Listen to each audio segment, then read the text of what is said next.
Good morning everyone, welcome back to my channel. Nanguha kami ng saging, buwis buhay ito eh. For the sake of banana. For the sake of banana. Dan di mo dan ikaagi ito na ingat ko magsuba no. So ganito kami dito sa probinsya.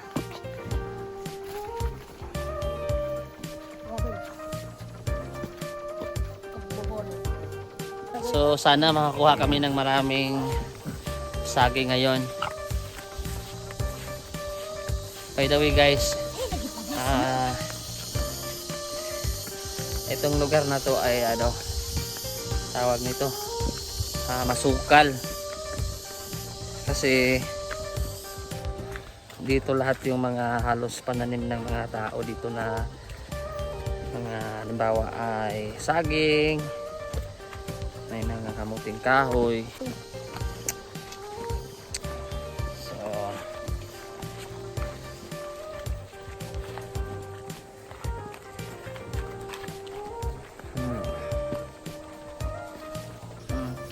finally dito na kami sa sa lugar na maraming mga saging. Kita nyo guys dito sa probinsya, basta magsipag ka lang talaga ay talaga namang may makukuha ka. Ito yung tundan ba ito? Tundan. Laki ng bud niya Kapigat may brother ipakita rumay. Dami dami bunga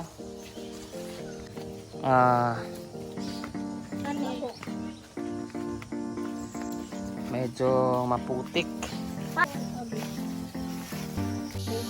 Dito sa probinsya yung mga magsasaka, ito talaga yung isa sa mga importanteng hayop na dapat meron sila. So nakita nyo ba yung medyo bulubundukin doon? May mga puno ng niyog. Ito yung daanan.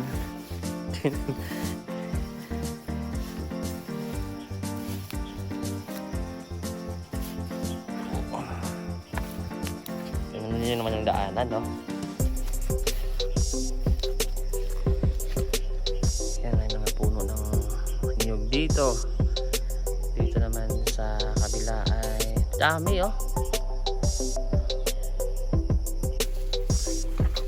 so ayan, ang daming saging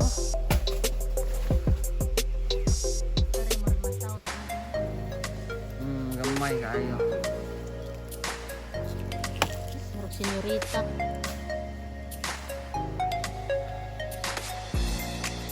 Daming mga wild plants dito. Daming gabi kahit saan saan lang tumutubo. Ito yung magulay Saan? Pako? Yan ba yun? Ito ba yan pa? Pako? Bro, yung pulot niyan brother. Yung pulot ba? Yan yung binta sa Palengke salad. Wild isa to ni tawag ka na? Wild fern. Wild fern. Maarma na sila. Udlot lang.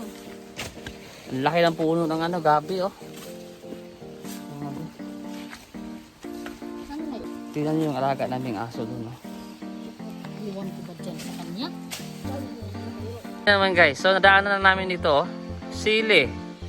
Kanina may mga doon, may mga saging, may gabi.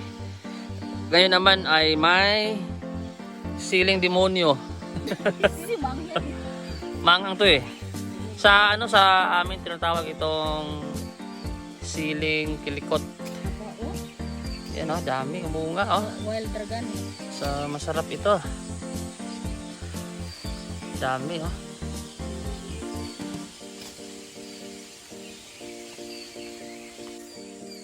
So guys, nanguha kami ng sili kasi marami dito. Libre ito. Alam niyo ba sa city sobrang mahal ito? Barit ang kilo nito So dito guys ay madadaanan mo lang sa sagupat. Tingnan niyo naman dami. Kaya sinamantala na namin. Kukunin na namin to kasi dadalhin namin sa pag-uwi ko sa bahay. May maiuwi na kaming saging ngayon.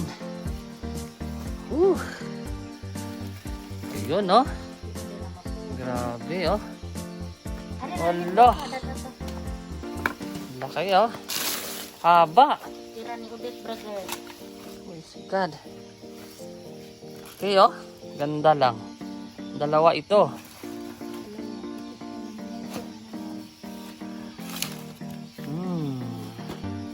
So ang gagawin namin ay isa-isahin namin itong ano, tatanggalin sa tangkay niya kasi para hindi ka mahirapan mag-uwi doon sa bahay. Hindi masama. Tapos yun, pagkatapos nan ay sisilid namin sa sako. Ayun, tapos dali namin sa bahay.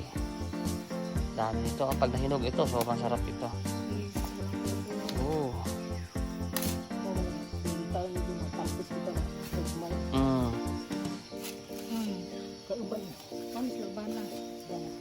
No? Meron pa daw doon. Kabawi-bawi na nga eh. Yan, pagkatapos namin ihiwala yung bunga doon sa kanyang pinakatangkay, ay ilalagay natin sa sako. Tapos, kailangan guys ay maayos nating mapasok dito sa loob ng sako yung mga laman o yung bunga para hindi siya masisira. Kasi pag hindi ito naayos ng pagkalagay, may tendency na madadamage yung ibang laman ng saging. So sobrang dami. Ang dami nang naipon namin ngayon. 2 bulig lang ito eh. Tapos yun, ilalagay mo sa sako. Ayusin mo ang pagkalagay niya. Tapos yun. Tapos mamaya-maya ay dadalhin na namin yan pauwi dun sa bahay. Yan nga pala, yung saging ay masarap ito. Masarap ito pagka yung hindi mo siya pinilit na pahinugin. Kasi kadalasan kasi nilalagyan ng kalburo para mabilis ang pagkahinog niya. Ito, ang gawin namin ay hayaan lang namin itong mga saging na to dito sa loob ng sako. Siguro mga 4 na araw hintayin namin, tapos maninilaw na yung itong mga saging na ito dito sa loob ng sako. Pagka nanilaw na siya, pwede mo na siyang ilabas. Tapos ayun, pwede ka nang magluto, pwede ka nang, pag marami talaga yung kuha nyo katulad nito, ay pwede mo nang ibenta. Tsaka ano talaga, masaya pag may halamanan ka na ganito. Ito yun naman oh. Yun oh. Isang sako na yung nakuha namin. Isang sako yung lahat pagkatapos namin tinanggal dito sa ano niya, sa bulig niya. Ayun, puno na yung sako. Tapos ayusin lang ng kasama ko. Nagrente na kami kasi pauwi na kami. Si Brother Nelsa kasi si Lulit. Sa kanila pala itong ano namin, yung pinuntahan namin na farm.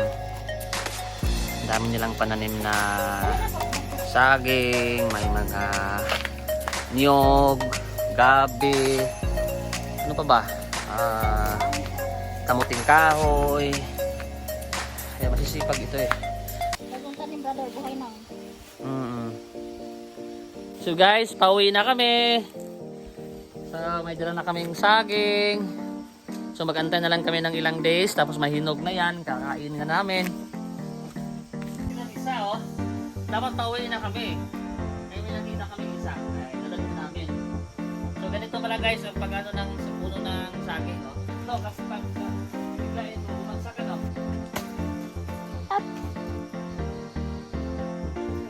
Biglain siguro to.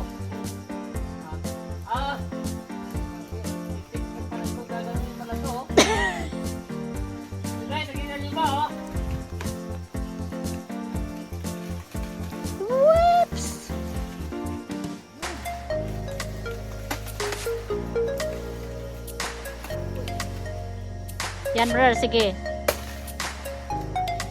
Tapos, Tanggalin sa may ay yung ano. tatanggalin ko sa ano. Brother, baka madaukan ka brother ha. Careful. Ito guys oh. Tingnan nyo ba oh? Galing. Bugat ha, bugat. Waps! Yun. Galing. Galing, oh! Woohoo! Grabe! Kuha. Diba? Uwi na natin to.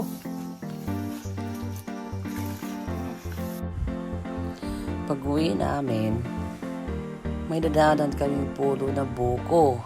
Kaya, kumuha kami ng isa at eto na nga. Try natin kung matamis ba ang tubig nito. Eto talaga ang kagandahan pagka sa probinsya. Kasi kahit ano lang yung madadaanan mo. Tapos pwede ka nang kumuha. Tulad nito. May buko na kami.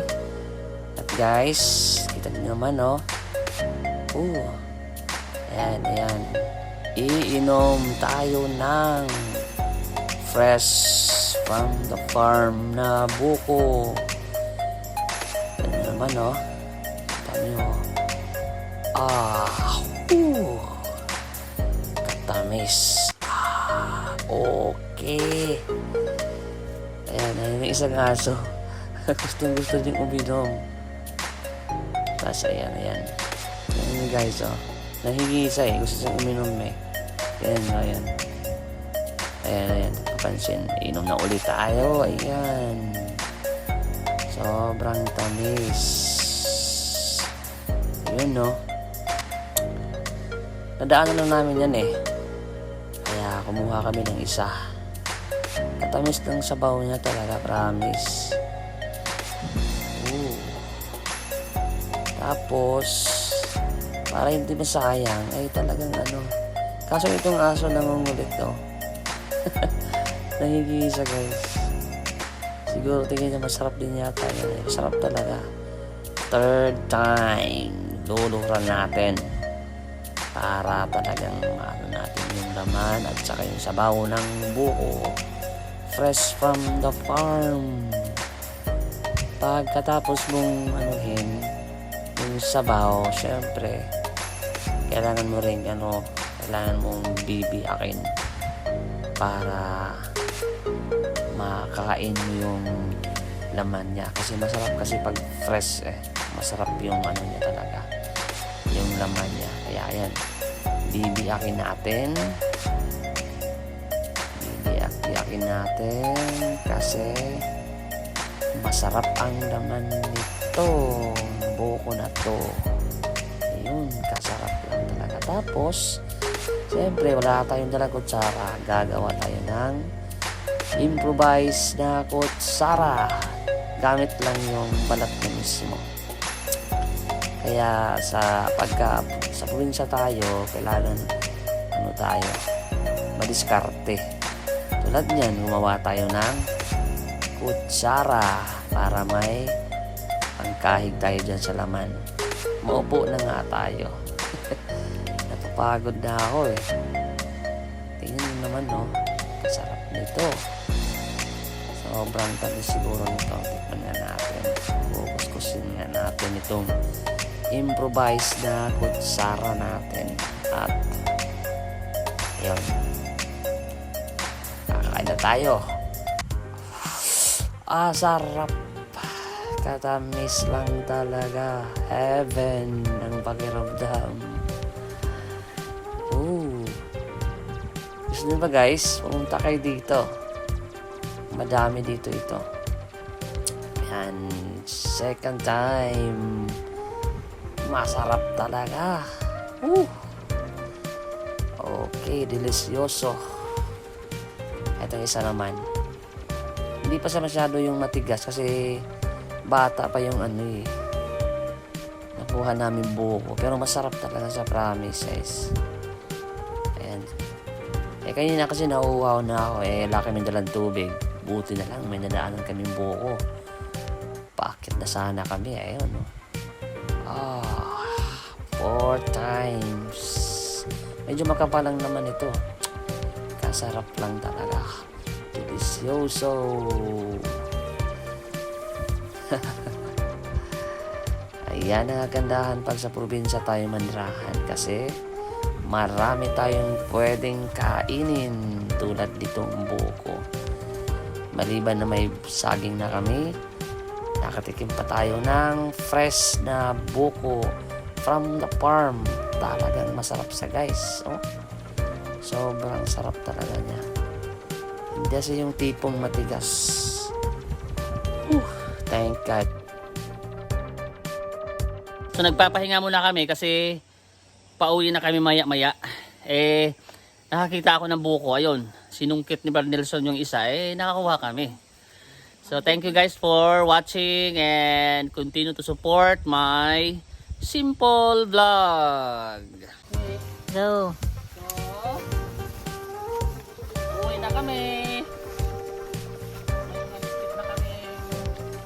May na... Sa pamilya ni Wilson. Ganito pala guys ang pagdala nito ng saging sa tao.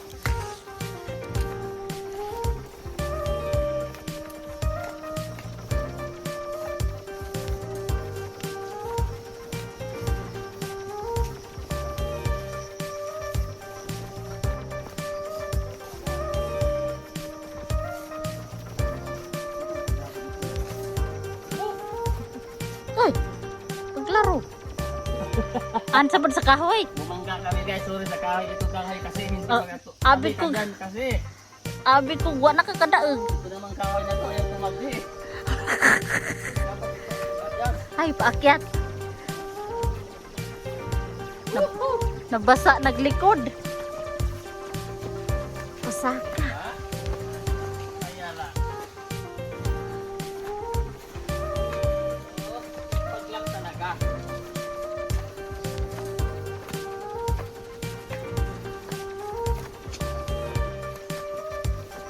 Kaya tayo.